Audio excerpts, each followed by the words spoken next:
السلام عليكم ورحمة الله وبركاته. بسم الله الرحمن الرحيم. الحمد لله رب العالمين، والعاقبة للمتقين، ولا عدوان إلا على الظالمين، والصلاة والسلام على أشرف الأنبياء والمرسلين محمد وآله وصحبه أجمعين ومن تبعهم بإحسان إلى يوم الدين. أما بعد، اللهم انفعنا بما علمتنا وعلمنا ما ينفعنا وزدنا علما وفقها في الدين يا رب العالمين.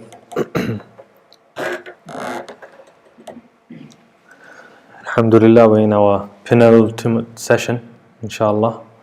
So this is session 19, inshallah. Session 20 next week, the last Jumu'ah before Ramadan. We will conclude this series, inshallah ta'ala. So as always, we'll do a quick recap of what we covered last week, inshallah ta'ala. So last week we covered the October 1998 Way River Memorandum. So this was after Benjamin Netanyahu had come into his first tenure as the Prime Minister of Israel, and he stalled basically the peace process or whatever had been agreed in Oslo 1 and then thereafter in Oslo 2. And he was pressured by the US to continue to the peace process. So this memorandum was basically just to say, carry on with what has been agreed as part of the process. In May 1999, for a few reasons, one of them was that Netanyahu did not wish to implement the terms of the peace process, especially withdrawal of settlements, etc., which he had always opposed, and he had very strictly opposed the peace process from the start, from 1993. So he calls an early elections in May and loses the elections, and Ehud Barak becomes the Prime Minister of Israel. And we discussed Ehud Barak and his background at the time. So for example, he was known as the man of peace, but in his inaugural speech as the Prime Minister, a couple of months later, once the elections had finished and he was announced as the winner, he declared that there will be no return to the pre-1967 borders. Jerusalem will be the undivided capital of Israel. There will be no dismantling of the settlements, and that the Palestinian armed forces, whatever they are allowed, would be restricted. And thereafter, during the few years that he was the Prime Minister, the settlements over a couple of years grew about. He built 1,924 new settlement units, which was a 96% increase, and he had set a budget for 2001 of $292 million just for the building of settlements. Then in May 2000, the Israeli forces, they withdrew from the southern Lebanon, from the security zone which they had set up since the invasion of Lebanon 18 years ago. And then in July 2000, we had the Camp David Summit. And we discussed the Camp David Summit that eventually ended up in no agreement. Nothing really came out of it. And this was basically, you could say, the end of the peace process, or the roadmap to peace, and all of these terminologies that you hear. This was basically the end of it. After this, there has been no developments at all in terms of any kind of agreements or roadmap or peace or anything to do with the Camp David or Oslo, etc. So this is where everything broke down, and the major issue was the issue of Al-Masjid Al-Aqsa. And then we covered in detail the different points. So we talked about territory, that the West Bank, which was already 22% of the original land of Palestine, the part of this agreement was that it would only have to be 73% of that 22%. So even more decreasing what had already been compromised on by the Palestinian Authority and Fatah. Thereafter, the settlements, they would not be allowed. The West Bank would be split into like 3 or 4 different zones surrounded by Israeli forces and settlements, etc. We discussed the term of Bantustans, which was basically taken from apartheid South Africa, of where the local minority, the locals would be able to stay and the whites would be able to stay in different areas.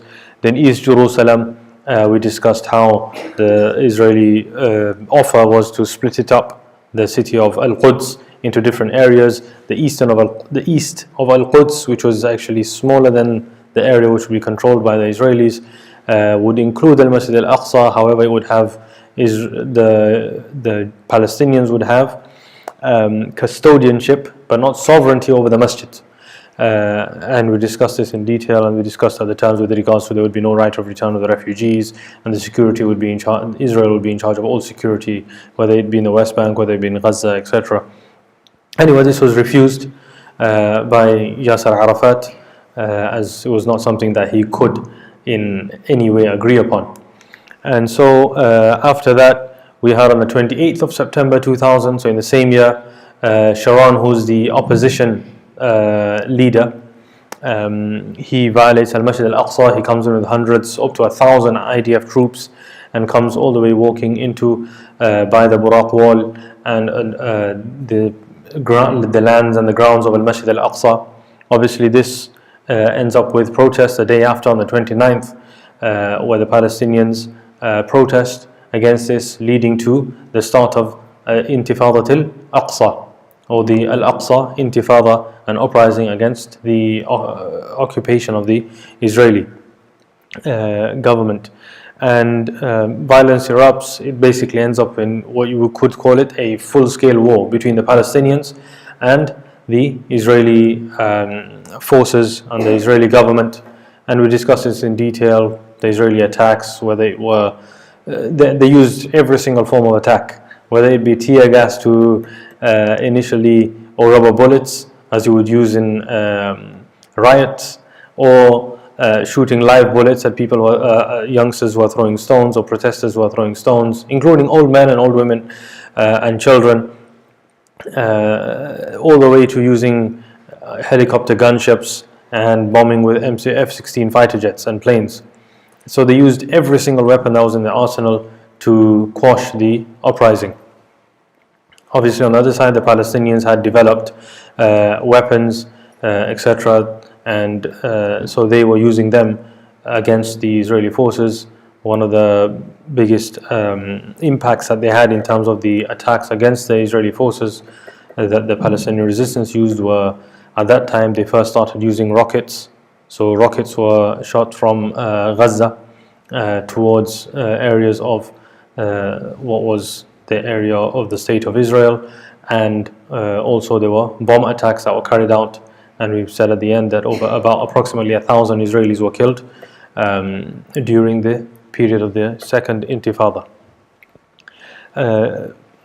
Soon after the Intifada starts in March 2001, Ariel Sharon becomes the Prime Minister of Israel, and he was the reason due to which the whole Intifada started in the first place, with his violation of Al-Masjid Al-Aqsa.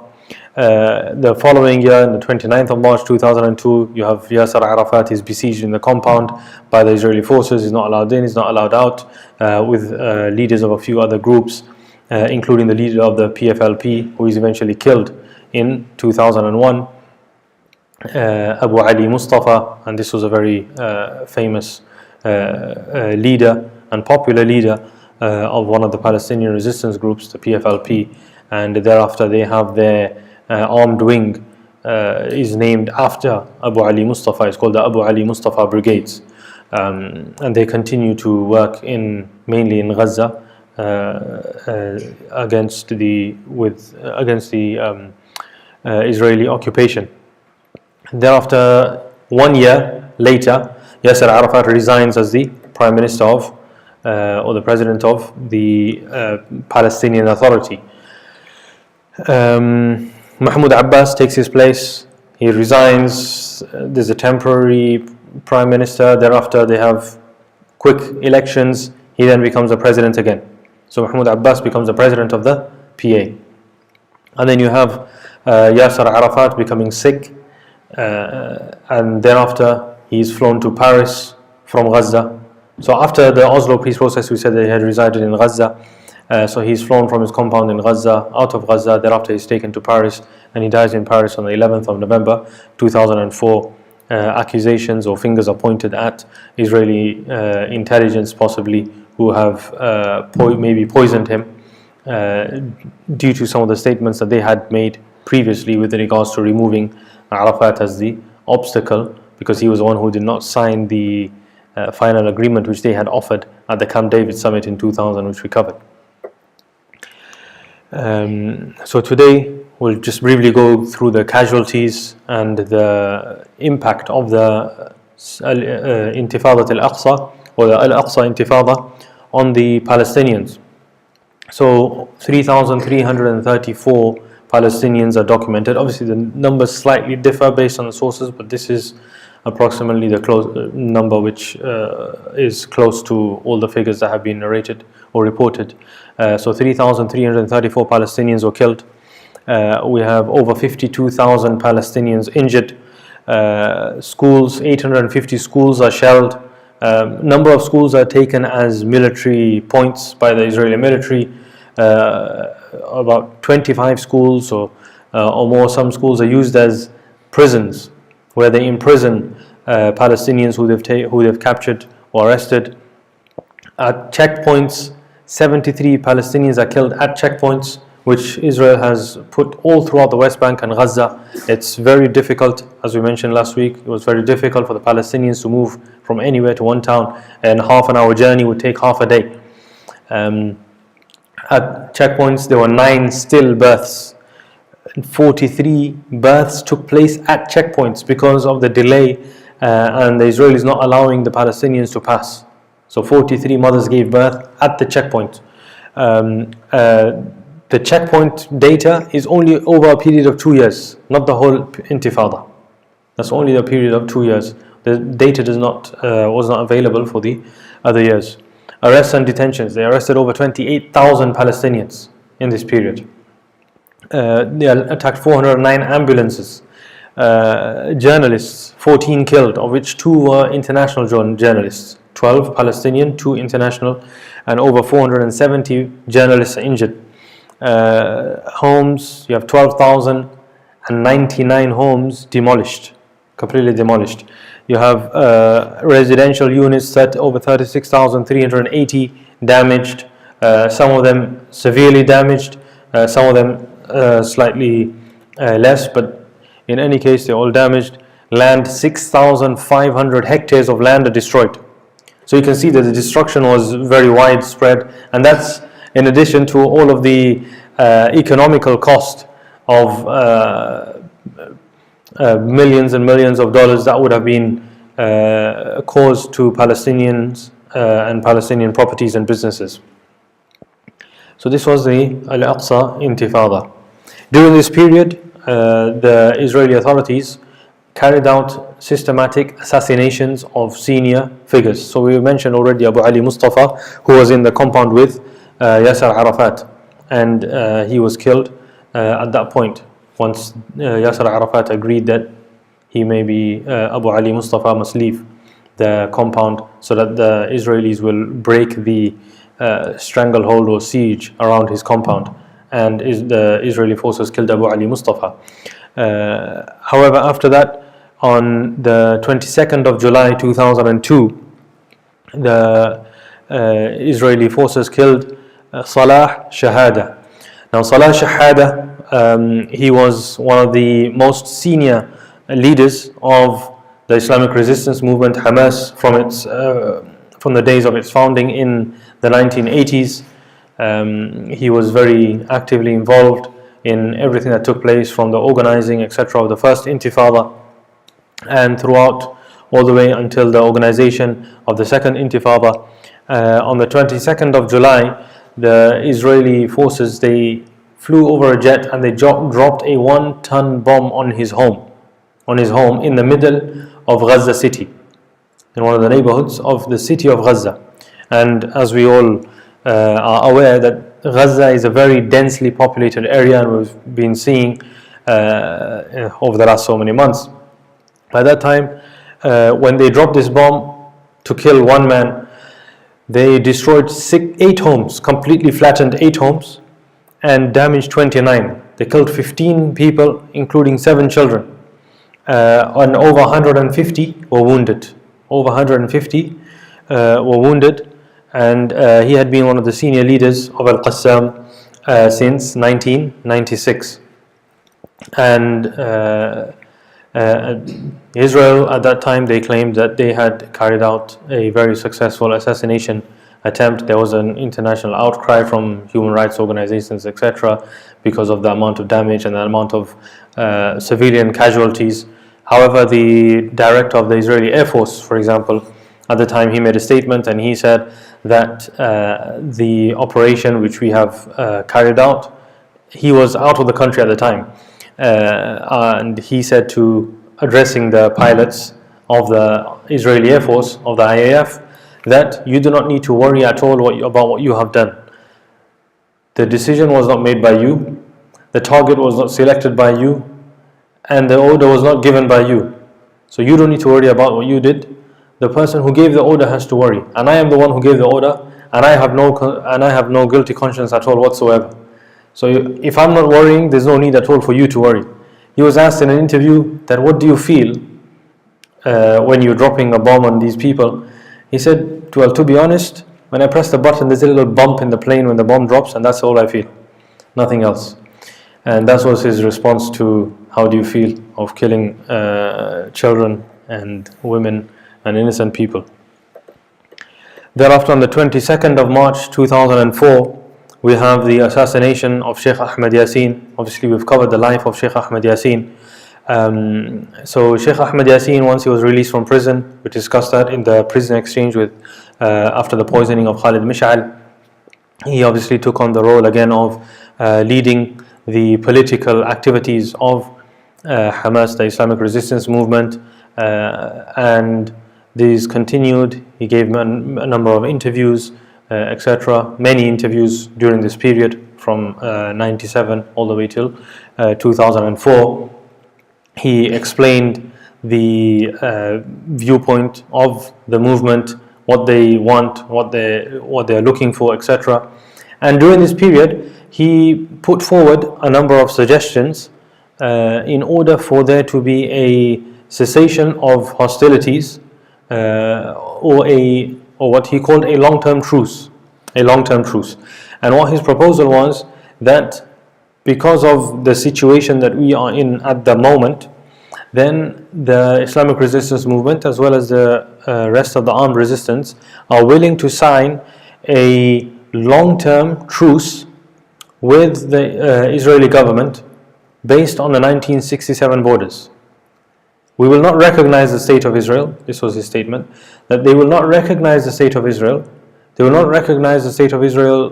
They will not recognize the right to exist for the state of Israel. However, based on the realities on the ground, they will agree to a long-term truce on pre-1967 borders, on the condition that a purely independent Palestinian state is able to be created and founded in the West Bank and Gaza with absolutely no international or foreign influence, and it would be totally controlled and run by the Palestinians, and it would be a full state, meaning it would have all of the rights of a state, all of the different functions of a state, including a military. However, they would sign a long-term truce, whether it be he said a number of different options are on the table. It could be 10 years, it could be 20 years, it could be 50 years.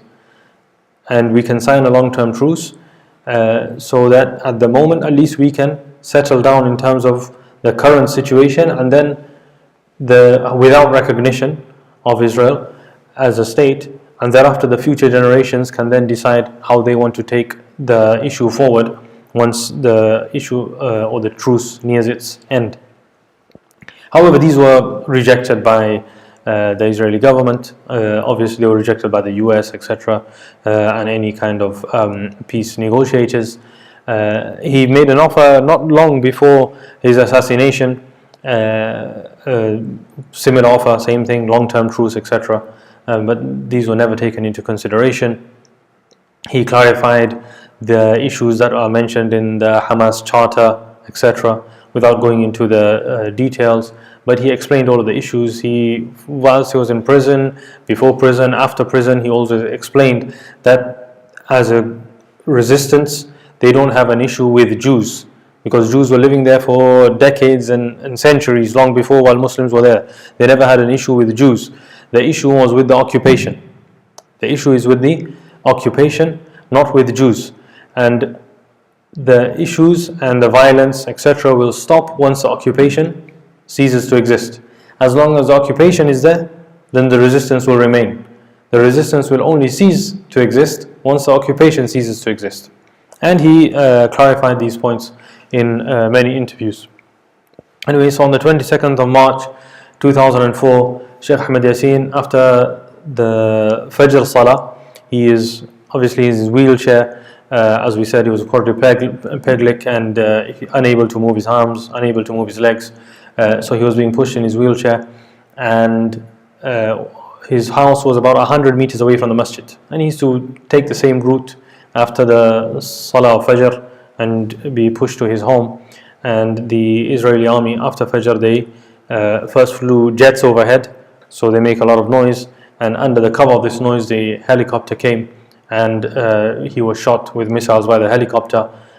He was killed instantly, alongside 2 of his bodyguards, 9 other civilians who were there. His 2 sons were injured in the attack, as well as others. So this was the assassination of Sheikh Ahmed Yassin. Approximately over 200,000 plus people participated in his funeral, and in public polls, opinion polls at the time, they found that the Islamic Resistance Movement, or Hamas, had the greatest support and popularity amongst the Palestinians. Immediately after that, the responsibility, or the political responsibility, leadership of Hamas was taken over by Dr. Abdul Aziz al-Rantisi. Dr. Abdul Aziz al-Rantisi, he was a surgeon, he was a doctor, he studied pediatrics, pediatric medicine and genetics in Egypt. He was working in the hospitals in Gaza. The Israeli administration banned him from working in the hospitals due to his activities with the resistance. He was part of the founding members of Hamas from the 1980s. He had been working with them. The first Intifada, he was heavily involved in organizing, etc., and so on. He had been arrested a few times by the Israeli authorities. He was also a lecturer in the Islamic University of Gaza in the Department of Medicine, and so he became the leader of the movement after the assassination of Sheikh Ahmed Yassin. And obviously he had a senior role before that also. So not long after the assassination of Ahmed Yassin, on the 17th of April, Dr. Abdul Aziz al-Rantisi was also killed. He was famous, and is famous amongst the Palestinians, for an interview he gave to an English news channel.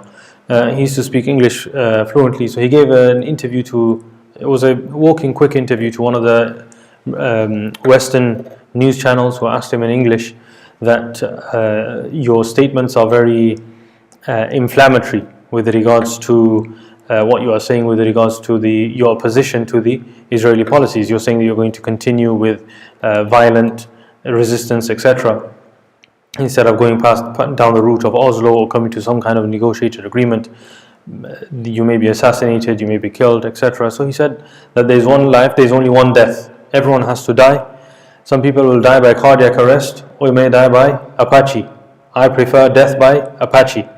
And not long after this statement, he was killed by an Apache helicopter. 2 Hellfire missiles were shot, and he was killed alongside one of his son and other innocent people who were on the side of the road in the car, nearby the car that he was traveling in.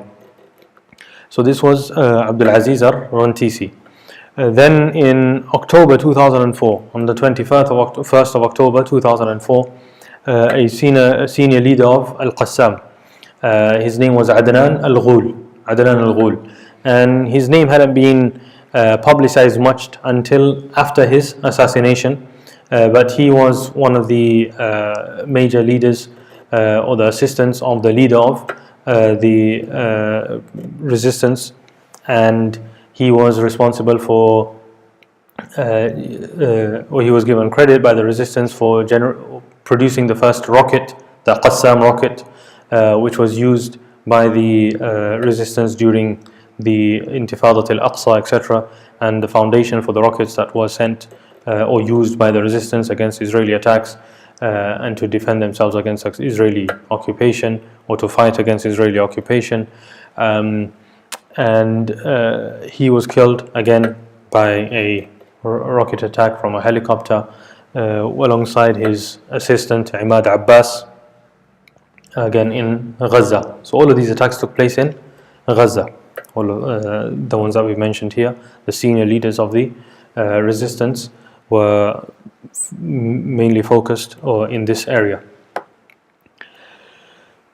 Obviously, these are the major names. There were many others who the Israeli forces also killed, but these were the main leaders who were assassinated at this point. The resistance thereafter, in credit to Adnan al-Ghul, they made their own sniper rifles, which they called the rifle of al-Ghul, which they use in their wars and in the fighting. Thereafter, they had elections. So once the Al-Aqsa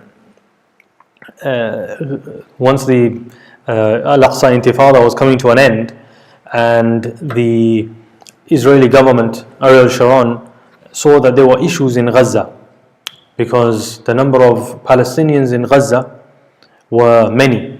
And although there were Israeli settlers in Gaza and settlements in Gaza, but their numbers were very small compared to the number of Palestinians. West Bank was a different issue. West Bank had many military points. It had hundreds of thousands of settlers. Gaza was different. The number of settlers in Gaza was probably around 8,475. So Ariel Sharon, he makes the decision. He initially puts it forward in 2003. At the peak of the Intifada. So 2003 is approximately the peak of the Intifada. Many attacks are taking place against Israeli targets. Israel is bombing the Palestinians in all different places and clamping down on them. So in 2003 he puts this suggestion forward that the settlements that are in the Gaza Strip, in Gaza, they should all be evacuated, and we should remove all of the settlements. So there are 21 settlements in Gaza at that point in time. They should all be removed, and there were 4 settlements in the West Bank, which you also suggested that they would be removed. And they would evacuate all of the settlers from there and resettle them in the Israeli pre-1967 borders. Initially, he was met with resistance, etc., but over a couple of years, he discussed with the different political parties, etc., and eventually he managed to get it passed through the Knesset and through the government, and so it was passed that these settlers will be evacuated. So the 21 settlements, 8,475 settlers, they were evacuated between August and September 2005. And they gave an option to the settlers that they can voluntarily leave Gaza and come to the Israeli borders, or they will be forcefully evicted from their homes. So there were some of the settlers who left their homes. However, there were many settlers who refused. Although the Israeli military at that point, they made large parts of Gaza and the roads leading to all of these settlements. Most of the settlements were down south, so where Khan Yunis is, towards the southern central part of the Gaza Strip, all the way down to Rafah, towards the sea side, or towards the coast. That's where most of the settlements were. And so, which is called Shari' al-Rashid, or the al-Rashid Road, the sea road. And so the roads were all closed, completely closed by the Israeli military, and only those individuals who had a pass to say that they were settlers living in these settlements were supposed to be allowed in. However, hundreds, and according to some reports, a few thousand Israelis, hardcore Israelis, right-wing Zionists, they entered these settlements also because they did not want them to be emptied. And so the Israeli forces, they tried to speak to the individuals. Some people left. They assisted them by packing their bags and carrying their bags, etc., and crying alongside the settlers when they had to leave their homes, and taking them to the new places where they will be resettled.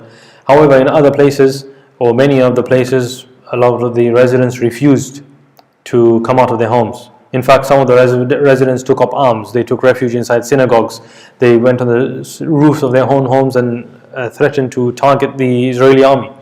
And police force were telling them to leave their homes. Eventually, some were dragged, some were pulled, but eventually all of these settlers were removed. However, during this period, there was a lot of tension. They accused the settlers there. Many of them were, as we mentioned, religious fundamentalists. They accused the Israeli army of carrying out the policies of the Nazis. So at that point, even the Israeli army became Nazis. They said that the term which they used for the Holocaust, that we will not be going like lambs to the slaughter, which was a term that was known to be used for the Holocaust. So they were almost equating their own government with the Holocaust and what the Nazis carried out in Germany. Anyway, so all the settlers are removed. Now, while 8,475 settlers are taken out of Gaza, at the same time 15,000 new settlers enter into the West Bank. Yeah? So more settlers are actually arriving into the West Bank than are being removed from Gaza. And the plan was in fact a plan to isolate Gaza due to the issue of demographics. And this is why we mentioned the issue of the numbers. So Gaza has had a population of over 1 million at that point. It wasn't 2 million as it is now. And the settlers are only 8,475. So number one, the resistance is strongest in Gaza. And it has always been strongest in Gaza. And so there's a security threat to the settlers in that location. Number two, the settlers don't reproduce as quick as the Palestinians. And so they had an issue called demographics. They said that 1 million will become 2 million and 2 million will become 4 million very quickly. And our 8,475, we don't know when they're going to reach any kind of numbers of the Palestinians. And this is going to cause an issue if you were to have elections, or if we were to say, okay, all of it is an Israeli state, because obviously the negotiations are all but broken down. And if you were to give rights to all the Palestinians, just the ones in Gaza would outnumber all of the settlers that we have. And so this is a demographic problem. And the state cannot be a Jewish state in that case. So they needed to find a solution to solve this. So we'll find a statement. The statement was made in October 2004 while all the discussion was going on. It was an explanation by the senior advisor, Don Weisglass, to the Prime Minister, Ariel Sharon. So he gave an explanation of what the whole plan is. Now it's a bit of a long statement, but he mentions a lot of important points in here, so that's why I put the whole statement there. So he said the significance of it is the freezing of the peace process. Basically to completely end the peace process. In one point in another statement they say the peace process will be frozen for at least 25 years by this one decision that we will have taken. There will be no conversation. So by doing this, what we do is basically prevent the establishment of a Palestinian state. And you prevent discussion on refugees, you prevent discussion on the borders, you prevent discussion on Jerusalem. All of those issues that were discussed in Camp David and there was no agreement. So he said basically you prevent a discussion on all of these issues by this one unilateral action. Effectively, this whole package called the Palestinian state, with all that it entails, has been removed indefinitely from our agenda by withdrawal from Gaza. And all this with authority and permission, meaning international agreement, with presidential blessing, meaning from the US, ratification of both houses of Congress. And that's exactly what happened. The term peace process is a bundle of concepts and commitments. And this is what we mentioned before, that there was nothing really set in line or stone by the meaning of peace process. It was just a bundle of concepts and commitments. And establishment of a Palestinian state with all the security risks that it entails. And for them, a Palestinian state, any kind of Palestinian state, is a risk. And so the evacuation of settlements, return of refugees, partition of Jerusalem. For them, they said this is all part of the peace process, and this is not something that we want or which we agree to. So all of that has been frozen. So what he says is that what I effectively agreed with the Americans was that part of the settlements would not be dealt with at all. So the issue of all the settlements in the West Bank are basically not even a discussion anymore. Basically because we removed 21 settlements from Gaza and said you can have full control of Gaza to the Palestinians. And the rest will not be dealt with until the Palestinian turn into Finns, and that was a reference to other political issues that happened, and that is basically the significance of what we did. So this was an explanation of this decision taken by Ariel Sharon. It was not a goodwill gesture.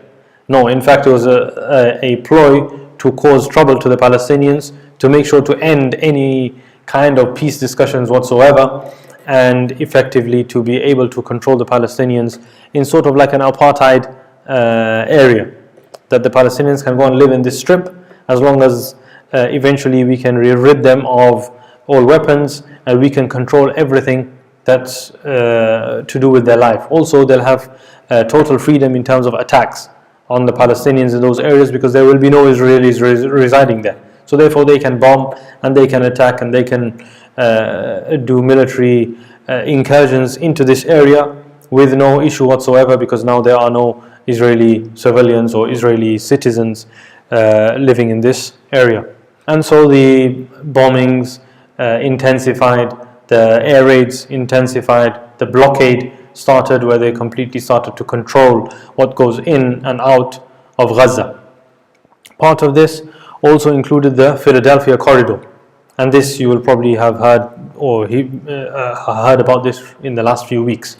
So the Rafah crossing, so the area on the border of Egypt and Gaza, from that small narrow bit under the city of Rafah all the way to the coast, this is called the Philadelphia corridor. This is called the Philadelphia corridor. So the crossing between Egypt and Gaza, all the way from the agreement that they had in the 1970s with the Egyptians, the demilitarization of the Sinai Desert, etc. This Philadelphia corridor was completely controlled by the Israeli authorities. So it was never under the control of the Egyptians. Under this, when they decided to do a withdrawal from Gaza, the issue of the Philadelphia corridor came up. So this narrow strip on the border of Egypt and Gaza.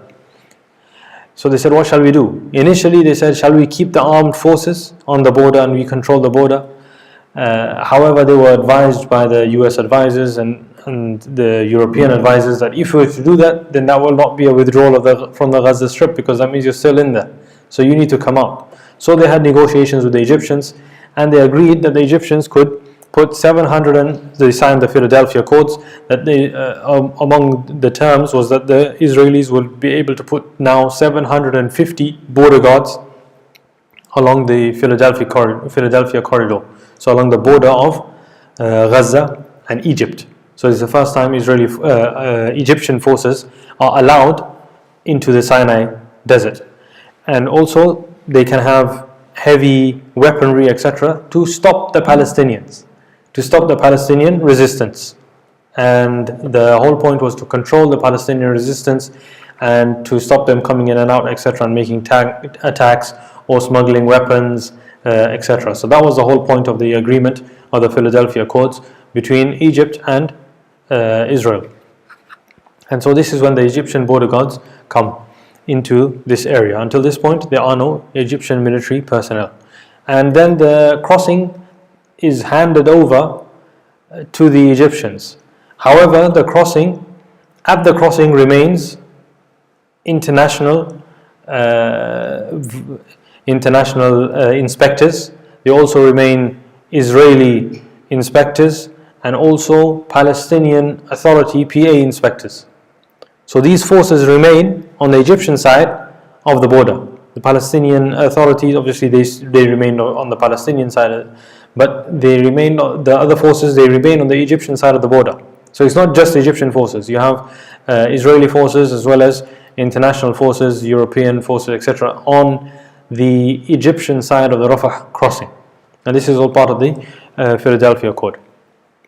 Thereafter, the aerial attacks increase, the blockade increases of Gaza. All of the crossings that are leading into Gaza, the rest are all controlled by Israel. So whatever kind of produce that can go in and out are all under the discretion of the Israeli authorities. If they want to send in the fruit and veg, they can. If they want to cut it down, they can.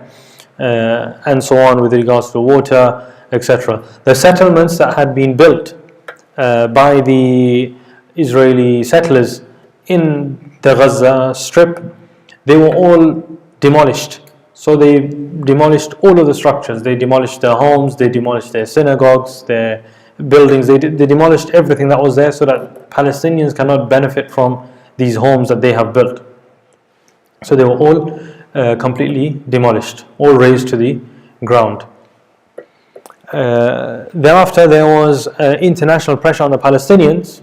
Now they've got the Gaza Strip. There was international pressure on the Palestinians to now have elections. So the initial elections had taken place after the first Oslo peace process, the first meetings in 1993, and there wasn't really anybody else involved in the elections except Fatah at that point in time. So there weren't really any political parties, etc. The other parties, all of them had boycotted the whole process, like Hamas and PFLP and the Democratic Front, the DFLP, and all of the groups had boycotted it. So there was only Fatah, so obviously Fatah was voted in, and Yasser Arafat had been in charge. Now that Yasser Arafat had died, Mahmoud Abbas was the president. The US pressured the Palestinians into having elections. So elections were called, and the Palestinians went to the polls in January 2006.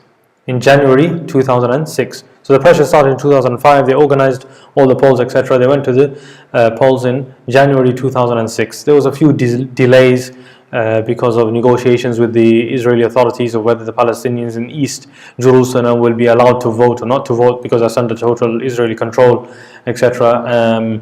Over 100,000 were only allowed to register literally 7 or 10 days before the elections, which caused obviously a huge logistical headache. However, the elections took place. There were international observers. There were 23 members of the European Parliament, many international observers, etc., of how the elections took place. And the observers all said that the elections were held very professionally, fair. There was no rigging. The system was very smooth, and the election process was praised by all of the international monitors, whether they were US, whether they were European, British, Irish, etc. But what happened in the elections? In the elections, Hamas won, or the party that Hamas had put forward to take part in these elections, although they did not recognize the peace process, nor did they recognize the governance. However, they said, we will take part so that we can form a unified government for the Palestinians. They won 74 out of 132 seats, which is more than 50%, and therefore they had more than the majority required to form the government. Fatah came second with 45 seats, so considerably less than what Hamas had gained in these elections. However, once they saw that the elections were fair and professional, etc., but Hamas had won, therefore these elections cannot be recognized. So they refused to recognize the elections. And the US, the European Union, Israel, they all imposed sanctions on the Palestinian Authority or the Palestinian government. Mainly on Gaza, the sanctions are imposed. And so now things become difficult in Gaza, and things become difficult generally for the Palestinian government. The Palestinian government, as we explained previously, how it works is based on the agreement that they have, that the Palestinians pay their taxes to the Israeli authorities. So even the Palestinians living in Gaza or the Palestinians living in the West Bank, they all pay their taxes to the Israeli authorities. The Israeli authorities then take their cut, and thereafter they provide the profit or whatever, the rest of the taxes to the Palestinian Authority. As soon as Hamas won the elections, Israel froze all of these assets. So over $10 billion approximately were not allowed or not passed over to the Palestinian Authority. This stayed for about 18 months. None of these funds were handed over. So now the members of parliament, no political figures receive a salary. So everyone's working, including the prime minister, for free. He's not paid. No civil servants are paid. No workers are paid. So the police, the courts, imagine all of the civil departments, all of the civil service jobs that you can think of, the courts, the judges, public workers, nobody is paid because the funds are not handed over by the Israeli government, even though all the Palestinians are still paying their taxes. And so these sanctions are imposed by the Israeli government and also by the European Union and by the US. Thereafter, we have a couple of wars that take place within this period. So that's 2005, 2006.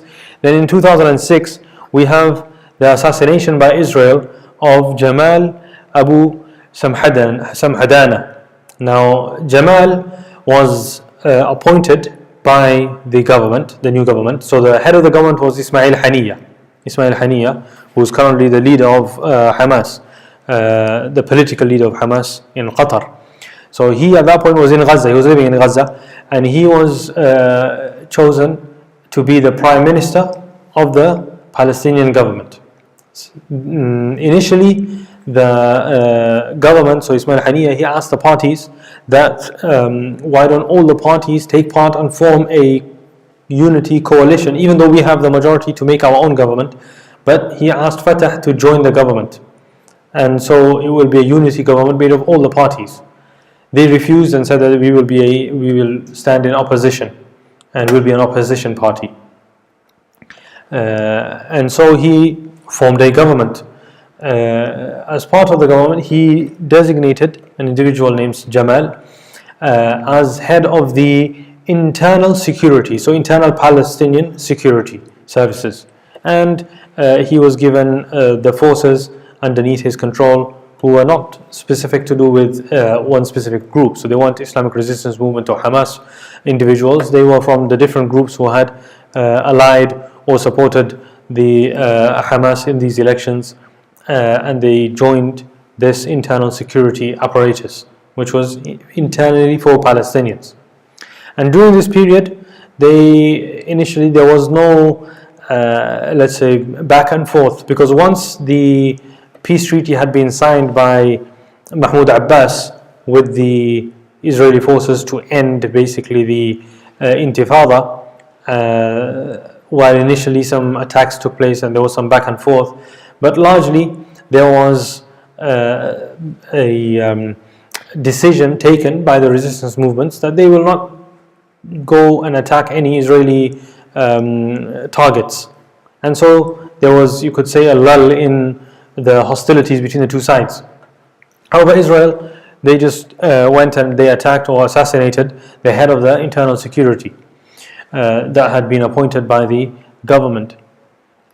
Thereafter, Hamas fired 2 rockets into Israel. 2 rockets. In response, Israel comes and they shell Gaza and they shell the beach. On the beach, they kill the Ghalia family. 8 members, basically the whole family is killed. The whole family, the parents and the children, they are all killed while they were on the beach together with the family. And this was on the 9th of June. This was on the 9th of June. So the day after they assassinate the minister. Thereafter, on the 13th of June, they bomb a car. They kill 11 people, 2 members of Hamas, 9 innocent people who are standing nearby. They carry out a number of bombings over a few days. They do a ground incursion and raid into Gaza. In response, Hamas fires rockets into Israel. The rockets, they cause, you could say, superficial damage. They don't really injure or kill any Israelis. Thereafter, on the 25th of June 2006, a unit from the Qasim brigades, they enter through a tunnel and they attack an Israeli checkpoint on the border of Gaza. And there they kill a few Israeli soldiers and they arrest an Israeli soldier, Gilad Shalit. And this is on the 25th of June 2006. And thereafter they take him back into Gaza. In response, this is the first time, or well, not the first time, but this is a major development in terms of the hostilities for the Israelis, as now they have one of their soldiers as a prisoner and captive by the Palestinian forces or resistance. So they blockade the sea so that he cannot be taken away by sea anywhere. They then asked the Egyptians to increase and bolster their security force. So remember, they had 750, the numbers increased to 2,500 on the border to stop the Palestinians from smuggling the soldier out into Egypt and to stop any kind of attacks taking place from Egypt or any smuggling of weaponry, etc. And to watch what's happening on the border.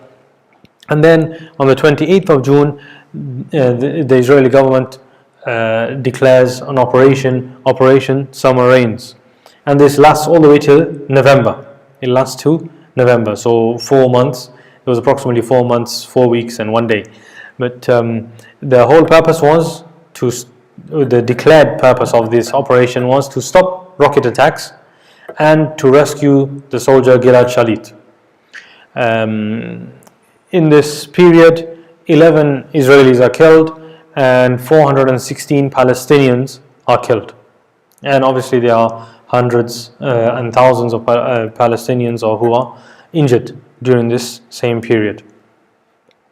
So this is the first operation that you could say the Israeli forces carry out on Gaza in 2006. At the same time, once the Israeli attacks start on Gaza, the bombing starts, etc., then the forces of Hezbollah in the north, they fire rockets into Israel and they attack an Israeli outpost. They kill a number of Israeli soldiers, and so they kill 3 Israeli soldiers, and they capture 2 soldiers. They capture 2 soldiers. 5 Israeli soldiers are sent in a rescue operation as the group is retreating back into Lebanon. However, those 5 soldiers are killed. Another 5 IDF soldiers are killed, and the rest of them return back. And so Israel launches a war against Lebanon at the same time. So this was known as the Second Lebanon War, or the Lebanon-Israeli conflict in 2006. So from the 12th of July to 14th of August, 34 days, the war continues, and Israel bombs and enters into South Lebanon looking for their 2 soldiers, and they bomb many different parts of Lebanon, going all the way to Beirut, etc. And it's a very intense war for just over a month. There's not much international outcry or condemnation, etc., until the 30th of July. So on the 30th of July, we have the Aqana massacre. And the Israeli airplanes, they bomb a residential apartment block, and they kill 56 people, including 32 children. And this was there was an international outcry. The U.S. Condoleezza Rice, at the time Secretary of State, she said that there needs to be a ceasefire. She called for a ceasefire. Eventually, on the 14th of August, a ceasefire is agreed.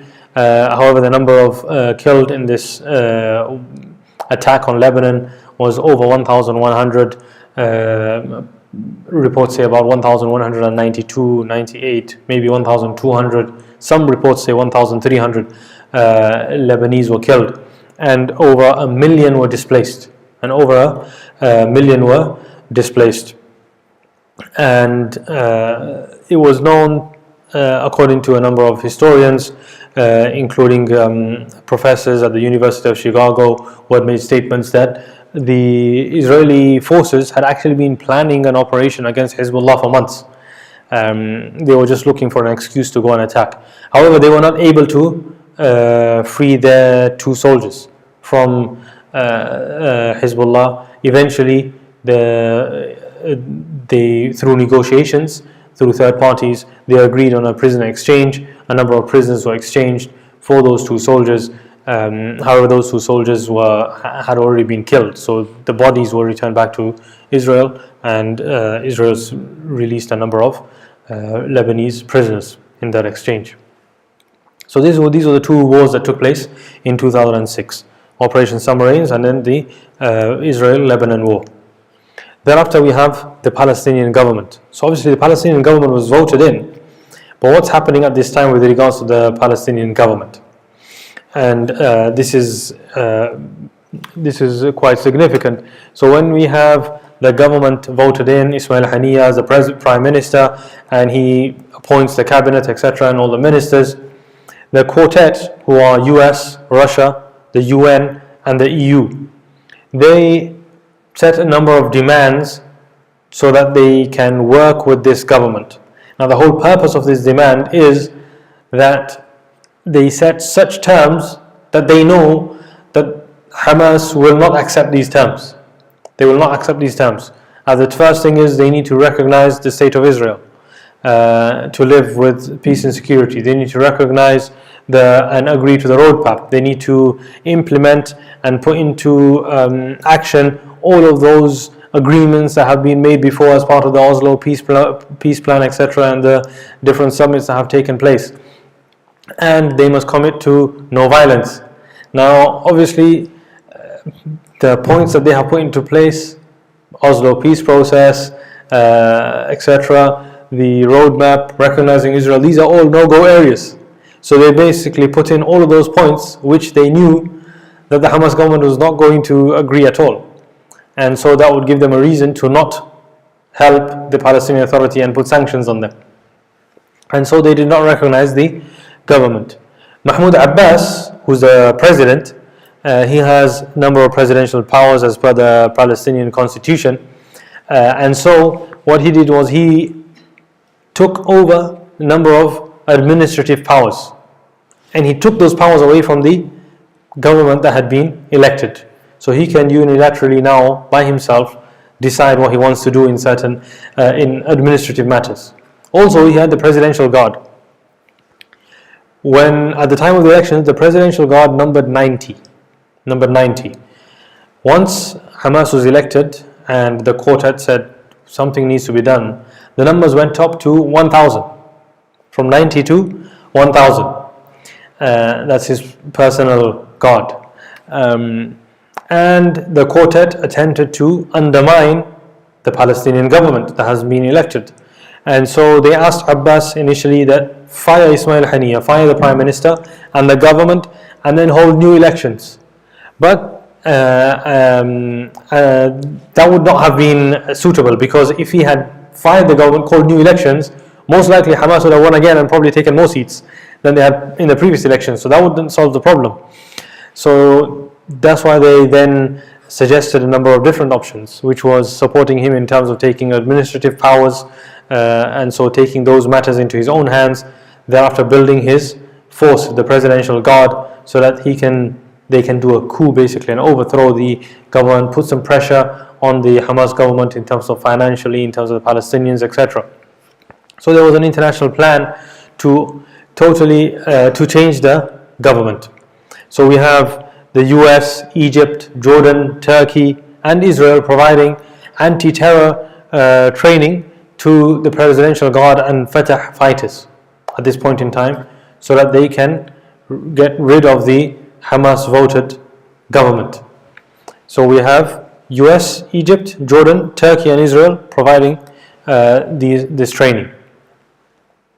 At the same time, we have the UK, the European Union, Spain providing communication equipment, providing vehicles, logistical support and whatever is needed to Mahmoud Abbas, his presidential guard and his supporters in Fatah, in order to overthrow and do a coup basically against the government. Mahmoud Abbas, he calls for the government to basically be dissolved, etc. However, a number of plans are put in place that will eventually cause the government to fail. However, the Fatah members, a number of them, they agreed with Hamas to form a unity government in March 2007. In March 2007, Mahmoud Abbas, he was not happy with this, obviously, but they decided to form a unity government. So a unity government was formed. So this was the second government basically that was formed since the elections. The elections happened in 2006, one government is formed, another government is formed in 2007, that's a unity government, national unity government. However, they were obviously not going to be happy with this, the quartet and the powers that be, and so they had a takeover plan. The papers, etc., the documents were thereafter found and leaked of the US plan to use the troops, which had now gone up from 90 to 1,000 to 3,500, trained, armed by the US, by Israel, with the support of Egypt, Jordan, and Turkey, and logistical support from the UK and Europe, to overthrow the Hamas government, mainly in Gaza, as that's where the seat of the government was at the time, and Israel obviously was not in the Gaza Strip, and thereafter Hamas would be basically a military coup funded by the US. In fact, even in the elections, before everything started, in the elections, a few $1 million were given by the US government, the USAID, and also other countries in order to support Fatah's campaign and political campaign in order to gain the elections and in order for them to win the vote. So you have USAID, which is the official US aid agency, and they changed their rules. So during this period of time, they removed their logos from the tents and all of the aid that they are providing, and they gave all of this to Fatah, in order for Fatah to distribute it to the people, whether it be food aid, whether it be schools, education, etc., so that it can show a good face of Fatah to the people, so that the people will vote for Fatah. But despite all of this international aid, they were still unable to win the elections. So in the same way, they had military training, etc. However, these documents were found by Hamas, and so they did a preemptive strike against the presidential guards and the Fatah forces in Gaza. And between the 10th and 15th of June, there was violent confrontation between the two forces. In some cases, the Fatah forces, they fired into masajid, they killed the imams of the masjid, they fired shots at the house of the Prime Minister Ismail Haniyeh, etc. Eventually, by the 15th of June, approximately over 100 from both sides were killed. However, Fatah was completely removed from the Gaza Strip, and Gaza became under complete control of Hamas. The West Bank, as that was the headquarters of Mahmoud Abbas, and it wasn't a stronghold in that sense of Hamas military power, and obviously the Israeli had security control over the West Bank, and so Mahmoud Abbas, he dissolved the government, and he set up an emergency government, which is basically continued until today, although the Prime Minister just resigned just over a week ago. But he put an emergency government in. This emergency government was immediately recognized by the international community, even though constitutionally, according to the Palestinian constitution, this government is illegitimate, because if a government is dissolved, then that government remains as the caretaker government until elections are held again and a new government is voted in. Obviously, there have been no elections, no new government has been voted in, and therefore, according to the Palestinian legislations, the government would have been illegitimate. In any case, they put in a government in the West Bank. So they ended up with basically two governments, a government in the West Bank and a government in Gaza. At this point, Gaza is now completely under sanctions, under complete blockade. Everything going in and out of Gaza is under complete control, as now it is under the control of Hamas. Internationally, they are seen as a militant organization, terror organization, the armed wing Izz-ad-Din al-Qassam, the Al-Qassam brigades, and so they are then, the whole area of Gaza is treated as such, sanctions, and we all know the situation. So for example, a quarter of the number of tomatoes required for Gaza only allowed in. The sea where the people of Gaza go to fish, the area that they are allowed to fish is made very narrow, and so they're not able to catch fish in order to do proper business or to provide for the people in Gaza, etc. The waters coming in from the side of Israel. At this point, they have an airport which is still exists, not in full use, but at this point there's still an airport there, and there's also a power plant. So there was one electricity power plant. Apart from that, the rest of the electricity and water, etc., all of that comes from Israel. And so the siege on Gaza intensifies. Thereafter, we have a number of wars and events that take place. The Gaza wars, we'll go through a couple of them today, inshallah, and then we'll finish the rest next week. So we have the first, it's known as the operation of mowing the lawn. Every few years, just cut down the resistance to what we can cope with, basically. And so on the 27th of December 2008 to the 18th of January 2009, we have the first operation carried out by Israeli forces, which was Operation Cast Lead. Now, Operation Cast Lead took place after an 18-month blockade. So this is an 18-month blockade of Gaza, where aid is not allowed in, food, water supplies, medical supplies, none of this are allowed into Gaza. And so Gaza, the humanitarian situation was already bad. But once this attack took place on Gaza, then the situation in Gaza deteriorated until the head of UNRWA said that this is the worst humanitarian crisis that they have known. In this operation, it was named Operation Cast Lead by the Israeli forces, and by the resistance it was called Ma'arakat al-Furqan, or the Battle of al-Furqan. And in this battle, over 1,400 Palestinians were killed or martyred. Over 100,000 Palestinians became homeless. Over 40,000 homes were destroyed, as well as schools, masjids, etc., businesses. All of them were bombed and destroyed, like we are seeing now. And so this was the first intense attack that took place on Gaza. Operation Cast Lead, or the Battle of Al-Furqan, 2008-2009.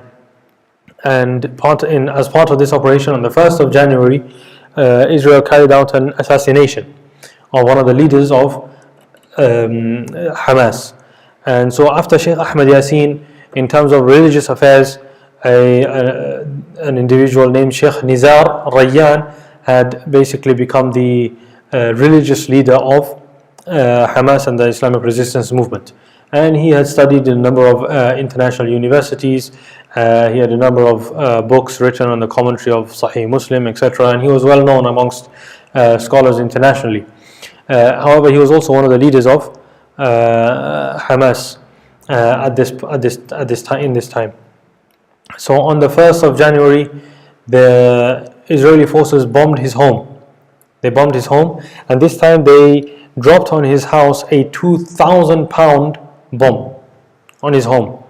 And this destroyed many homes in the area. It killed, he had 4 wives, 12 children. All of his wives, 11 of his children were killed. including him, including neighbors, etc. It was a devastating attack on the whole area, which ended up with a huge crater in between all of the buildings inside the camp that he resided in. He was residing in Muaskar al-Jabalia, or the Jabalia refugee camp.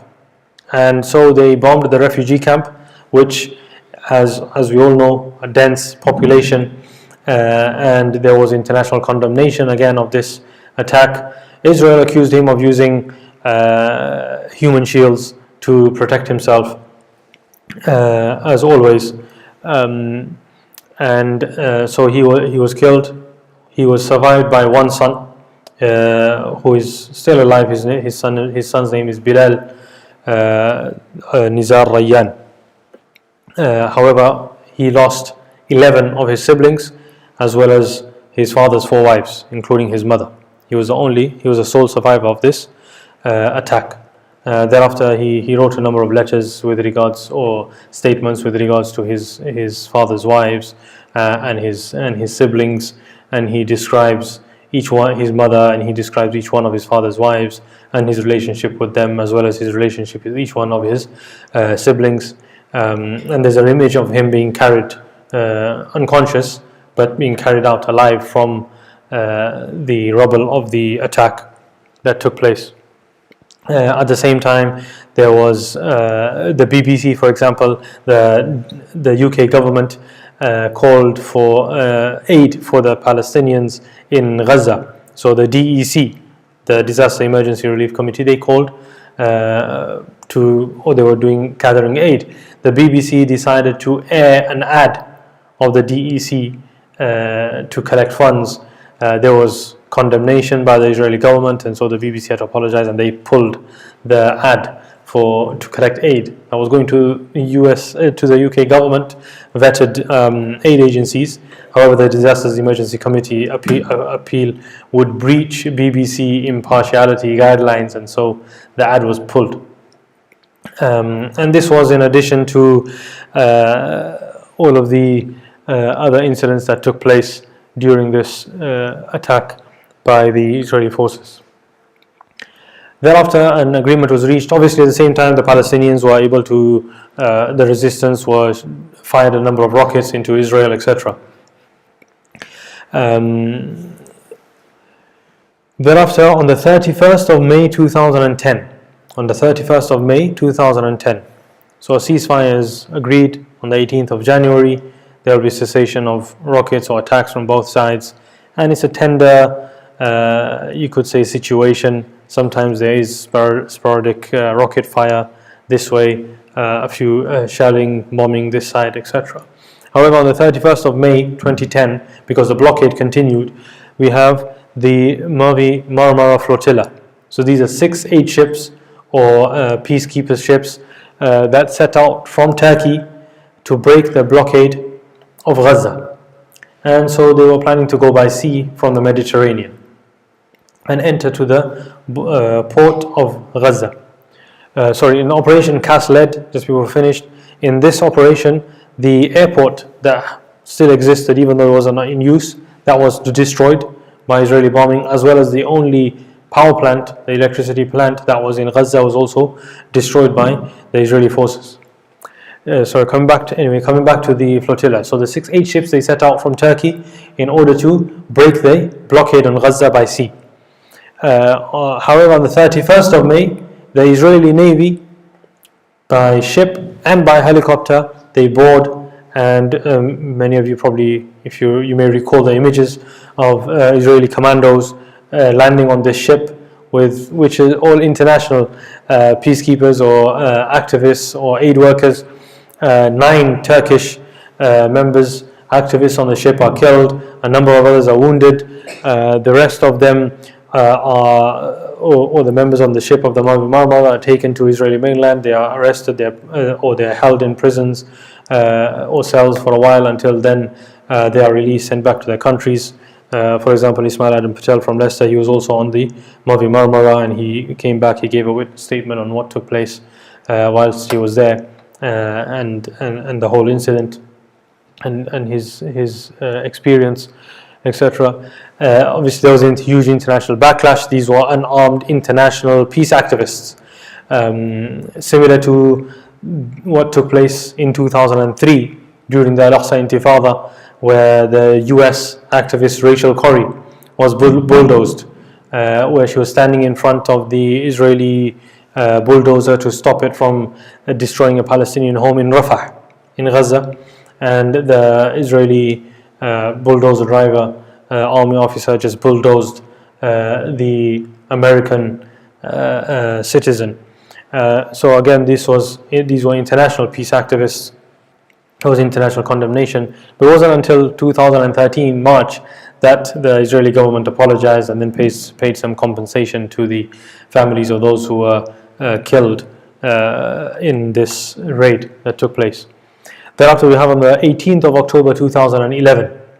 So since 2006, for 5 years, the Israeli soldier Gilad Shalit has been held by the Palestinian resistance. Negotiations take place, they reach a point, possibly come to some kind of agreement, then they break down, and this happens for a number of years. A number of sticking points were the individuals who were requested by Hamas to be released as part of the exchange. And so Hamas had noted a number of individuals who should be released. Some of them are long-term serving prisoners in Israeli prisons, and Israel was refusing to release any of these prisoners. Hamas continued to demand, and they said that we will continue to hold the soldier until these demands are met. Eventually, they come to some agreement. Some of the names are taken off the list, and 1,027 Palestinians are freed from Israeli prisons.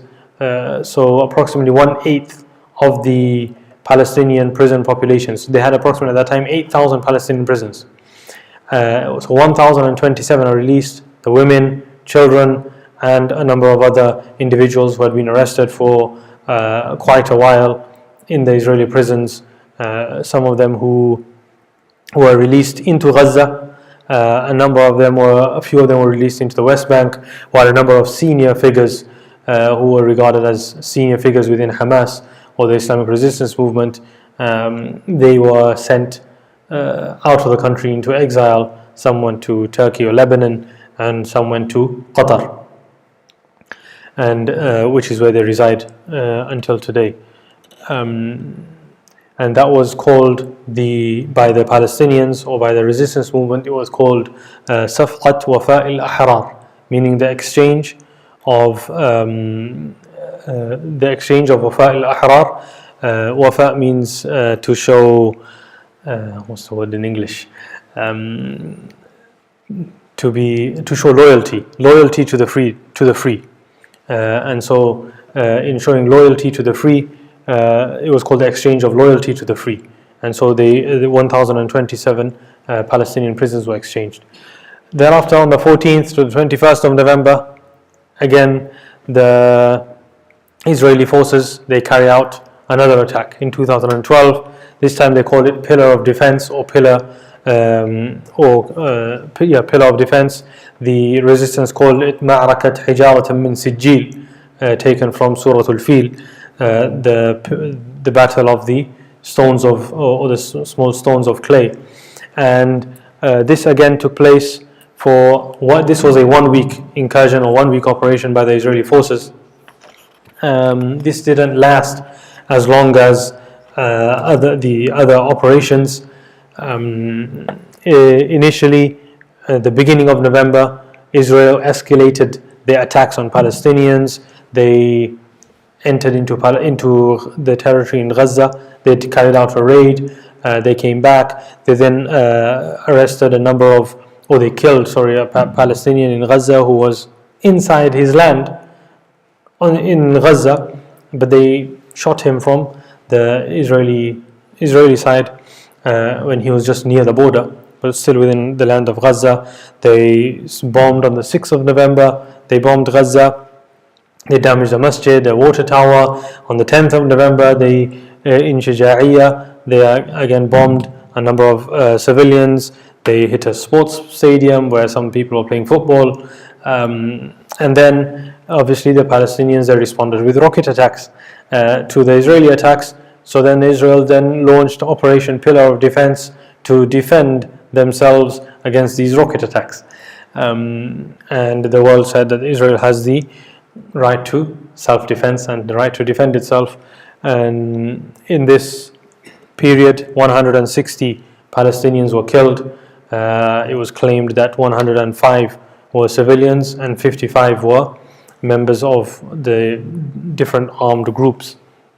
As part of this attack, the Shuruq media tower was targeted. The Shuruq media tower was an area which had basically majority of the international and local news agencies. So all the media agencies were inside this tower, majority of them. The Israeli authorities, they bombed this. They bombed the media offices, and many Palestinian international media outlets had all of their equipment damaged. A BBC journalist, his son was killed in this attack. A number of others were injured. Then we have the Al-Dalu family massacre. So this was in the Nasr neighborhood of Gaza, and this was on the 18th of November. On the 18th of November, the missile hit the home of the Al-Dalu family. This was a targeted airstrike. So it wasn't just a random bombing. They targeted this home. And they killed 10 members of Jamal Mahmoud's family. So Jamal Mahmoud al-Dalu, they killed 10 members of his family. They basically killed the whole family, similar to the previous attack that they had done previously, where they killed the whole family on the beach. This time they killed the whole family in their own home. And 5 of them children. One of them was an elderly woman, one of them was his wife. So they killed 7 women and children, but the whole family were civilians. Initially, the Israeli authorities, they claimed that the target was a certain individual with some name, which the local Palestinians said, we've never heard of this individual, we've never heard of this name ever. We don't know who this individual is. We know the family here, and we know all the families in this neighborhood. This individual, this name, no, this family name exists. Thereafter, Israel changed the narrative, and they said that the attack was aimed at Muhammad ad-Dalu, who was the son of Jamal, Mahmoud, and they said that they accused him of being a member of the resistance. However, it turned out that he was just a policeman who used to look after the issues of the local residents, and he was not involved in any kind of fighting against Israel, and the policeman is not regarded as a member of an army or a legitimate target in war. So this, obviously the massacre received again international condemnation, etc., called a blatant targeting of civilians, but which they have done continuously and have been called out for over and over again. But they say that it is all in self-defense. Also in this attack, one of the leaders of Al-Qasim, whose name was Ahmad al-Ja'bari, he was assassinated. So again, he was shot with a rocket from his car. Him and his bodyguard were killed. Ahmad al-Ja'bari was one of the senior leaders of Al-Qasim throughout the 2000s, all the way until this point. He was the one who had planned the operation which captured Gilad Shalit, and he was the main individual who was involved in the negotiations as representative of the movement with the through the third parties and the intermediaries to get the exchange of the prisoners, of the 1,027 Palestinian prisoners who were released in exchange for Gilad Shalit. And he was also responsible for developing the capacity and the capability of the resistance, including, for example, the tunnel system that they had started building, the tunnels that went from Egypt into Gaza so that they could bring in food, etc., from the other side, in terms of the group. Now, in terms of the tunnels themselves, these tunnels were continually attempted to be blocked by the Egyptian government. Many of these tunnels initially were nothing to do with the resistance. These tunnels were built by family members. So Rafah is a town which is split over the border. When the borders were drawn, half of Rafah ended up in Gaza, the other half ended up in Egypt. So you have Egyptian Rafah and you have Palestinian Rafah or Gaza Rafah, and they were members of the same family, but overnight with the border they became split. Cousins are on one side of the wall and the other parts of the family on the other side of the wall. So many of the families, what they did was they dug tunnels from their homes to the homes of their families in Egypt. And so if there was a marriage ceremony, for example, they'd go through the tunnel and go to the ceremony of their relative through this tunnel. If there was a death, then they could also go and take part in the funeral. If they wanted to visit their family, they could visit their family. So many of the tunnels initially were just built by family members so that they could visit each other and see each other, because they did not have permission, especially after 2006, immediately following the Israeli withdrawal, and thereafter the elections which Hamas won, and thereafter effectively we took control of the Gaza Strip from 2007. They weren't allowed to cross the border, and so it was impossible for them to go and visit their own relatives who lived just behind the wall in Egypt. And so they dug tunnels so that they could continue their family communication. So this was the Battle of Pillar of Defense. The Israeli or the Hebrew name for this actually is called the Cloud of Defense, and this refers to biblical verses that they believe in with regards to the defense of the Israelites from the Egyptians, and how God saved the Israelites from the Egyptians and protected them. So this was in reference to the biblical stories and biblical history. While obviously the resistance called it the Battle of Hijaratim min Sijil. Inshallah, next week we'll complete the Gaza wars, and then we'll go through a bit of summary and a bit of viewpoint and a few other issues with regards to Israeli prisoners, etc., and the current situation in Palestine as a whole, and specifically in Gaza. We won't need to go into much detail because the current scenario, etc., I'm sure all of you are have read up much about it already. So we'll cover that very briefly, inshallah. But we'll just come to a conclusion next week, inshallah ta'ala. We ask that Allah Azza wa Jal enable us to take beneficial knowledge from these sessions, and we ask that Allah Azza wa Jal grant our brothers and sisters in Gaza and in the West Bank a peaceful completion, and may Allah Azza wa Jal grant them respite, may Allah Azza wa Jal grant them freedom, may Allah Azza wa Jal grant them victory, and may Allah Azza wa Jal grant them prosperity, and bring back the times which we discussed initially, the times of Umar ibn al-Khattab radiallahu anhu, and thereafter Salahuddin, and those who came after him, where the Muslims and those living under their rule lived with peace and harmony with the justice of Islam. May Allah Azza wa Jal accept these efforts. Ameen. Wa akhiru da'wana alhamdulillahi rabbil alameen. If there are any questions before we go. It's been slightly lengthy today, but we need to try and cover the points before we finish next week, inshallah ta'ala. Any questions? No? Inshallah. جزاكم الله خيرا. سبحانك اللهم وبحمدك نشهد أن لا إله إلا أنت نستغفرك ونتوب إليك.